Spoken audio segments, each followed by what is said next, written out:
شروع اللہ کے نام سے جو بڑا مہربان نہایت رحم فرمانے والا ہے۔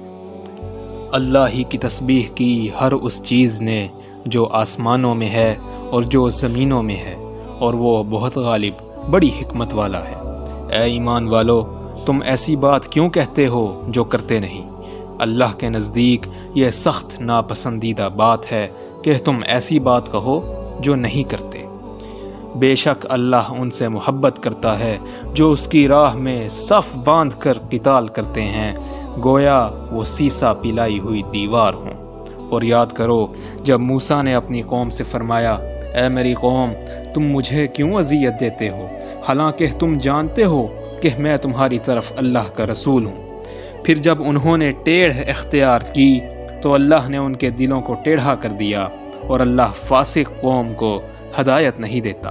اور یاد کیجئے جب عیسیٰ ابن مریم نے کہا، اے بنی اسرائیل، بے شک میں تمہاری طرف اللہ کا رسول ہوں، تصدیق کرنے والا ہوں اپنے سے پہلے آنے والی کتاب تورات کی، اور اس عظمت والے رسول کی خوشخبری دینے والا ہوں جو میرے بعد تشریف لائیں گے، جن کا نام احمد ہے۔ پھر جب وہ رسول ان کے پاس واضح نشانیاں لے کر آئے، وہ کہنے لگے، یہ تو کھلا جادو ہے، اور اس شخص سے بڑا ظالم کون ہوگا جو اللہ پر جھوٹ باندھے حالانکہ اسے اسلام کی طرف بلایا جا رہا ہو۔ اور اللہ ایسی ظالم قوم کو ہدایت نہیں دیتا۔ وہ چاہتے ہیں کہ اللہ کے نور کو اپنے منہ کی پھونکوں سے بجھا دیں، اور اللہ اپنے نور کو پورا فرما کر رہے گا، خواہ کافروں کو کتنا ہی ناگوار ہو۔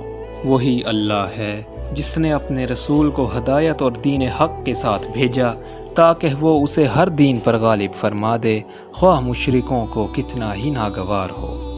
اے ایمان والو، کیا میں ایسی تجارت کی طرف تمہاری رہنمائی کروں جو تمہیں دردناک عذاب سے بچا لے؟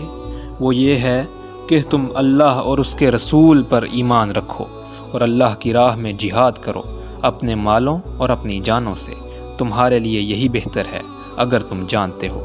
اللہ تمہارے گناہ بخش دے گا اور تمہیں ایسے باغات میں داخل فرمائے گا جن کے نیچے نہریں بہہ رہی ہوں گی، اور نہایت عمدہ رہائش گاہوں میں ٹھہرائے گا جو ابدی جنتوں میں ہیں۔ یہی بہت بڑی کامیابی ہے۔ اور ایک دوسری دنیاوی نعمت بھی عطا فرمائے گا جسے تم پسند کرتے ہو، وہ اللہ کی طرف سے مدد اور جلد ملنے والی فتح ہے۔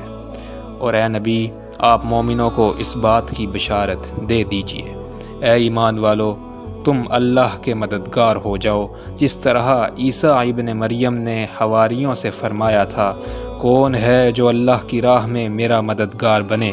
حواریوں نے کہا، ہم ہیں اللہ کے مددگار۔ تو بنی اسرائیل کا ایک گروہ ایمان لے آیا اور ایک گروہ نے کفر اختیار کیا، چنانچہ جو لوگ ایمان لائے تھے ہم نے ان کے دشمنوں کے مقابلے میں ان کی مدد کی تو وہ غالب ہو گئے۔